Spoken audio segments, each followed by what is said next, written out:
Hi, this video is just a quick overview for assessment item 1, which is a digital poster presentation. What do I mean by digital poster? Well, in this case we're looking at data visualization software that may have some adaptive features.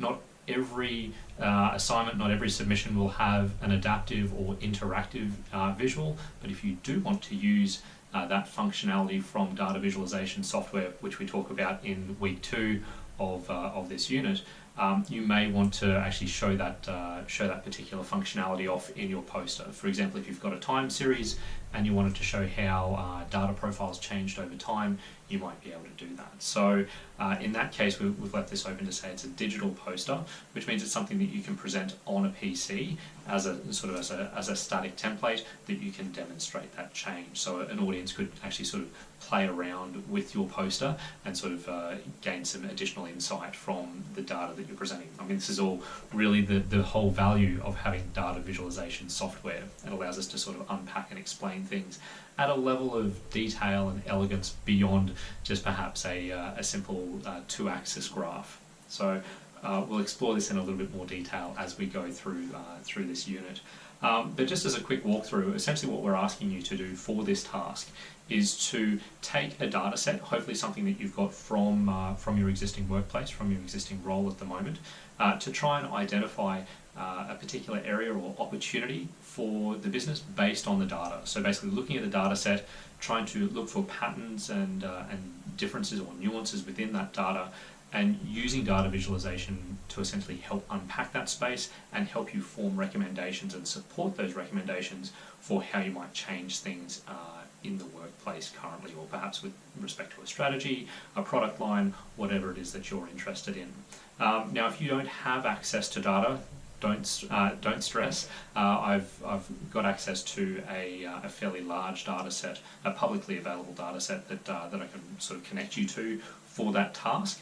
But certainly I always like to make sure that assessment is actually something that's grounded in reality. So with respect to that, I always like to think if you've got a particular issue that you're facing in the workplace at the moment and you've got some background data behind it, this is a perfect opportunity to do some work and get some marks for it at the same time, while sort of stretching your brain in hopefully a new direction with the content that we're covering in the unit. So that's sort of the background to the unit. As I mentioned, we'll be talking a little bit about the content of data visualization and the skills that you need for data visualization in week 2. We'll be focusing on it from the perspective of Tableau, but there's a range of different data visualization packages out there, and certainly some you might have access to a proprietary data visualization package depending on sort of the size of your organization and the types of data sets that you're currently using at work. But we can sort of be a little bit flexible as to which of those different platforms that you use for your poster presentation. In terms of due date, the due date for this is in week 4. I'd very much like it for you to be able to share your insights, to share your posters with others as well. So we'll be creating some time there in one of the following classes, so that you essentially upload your poster and then you can actually share it with the rest of the class and see what other people came up with. What were their ideas and how interesting and engaging were they. With respect to the criteria, I always like to provide a little bit of background for the criteria as well. We have 3 criteria for this assessment task.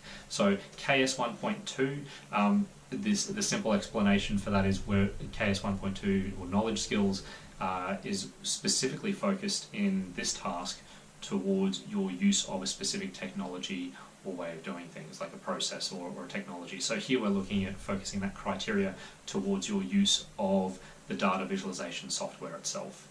HO 2.1, it's a higher order thinking skill. This is essentially your ability to interpret the data and generate some insightful and hopefully impactful recommendations from the data. And the final one there is PC 3.1, which is simply professional communication in a written form. So in that case, we're just making sure that you're presenting the information, what you have there in written content is actually fit for a professional audience. And across that, I should also mention that we do weight those criteria just a little bit heavier towards the use of the software and for your ability to generate those insights. So the KS 1.2 and the HO 2.1 criteria there. So they're worth 15 marks each, with then the professional communication at 10 marks.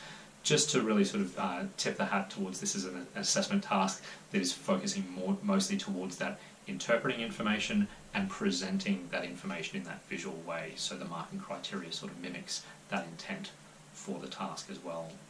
We'll talk about this a little bit more in class time, but hopefully this has provided you with just enough insight and background to sort of understand what's coming at you this semester, and we'll talk about this more in week 1. Thanks.